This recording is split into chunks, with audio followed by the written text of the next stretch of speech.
চারপাশে এত bridal makeup party মেকআপে ছড়াছড়ি, এই দেখে মাসি রোজই ইচ্ছা করে, রোজই আমাকে বলে আমাকে একটু সাজিয়ে দে না, আমাকে একটু সাজিয়ে দে না। তো সেদিন ছিল আমার মাসির একটা বিয়ে বাড়ি। তো মাসিকে বললাম চলো মাসি আজকে তোমাকে তারপরে আর কি শুরু করে দিলাম।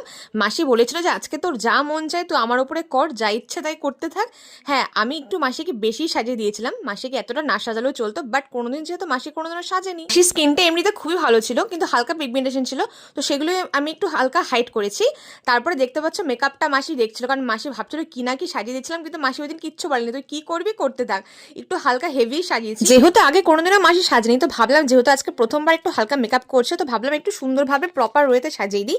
হ্যাঁ, এখন মনে হচ্ছে একটু হালকা হেভি হেভি আছে, বাট যখন টোটাল মেকআপটা কমপ্লিট হয়ে গেছিল তখন দেখতে বেশ সুন্দর এবং কিউট লাগছিল। মাসির তো মাঝে মাঝে সাজতে ইচ্ছা করে, তো সাজলে দেখবে মনটা খুব ভালো। তার জন্য মাসিকে বললাম চল তোমাকে আমি আজকে সাজিয়ে দেবো, তুমি আজকে সুন্দরভাবে সেজে বিয়ে বাড়ি যাবে। তো দেখতে পাচ্ছ খুবই সুন্দর কিউট লাগছিল। আমাদের থেকে আমাদের মা মাসিদের স্কিনে খুবই ভালো, তার জন্য যে কোনো মেকআপটা যে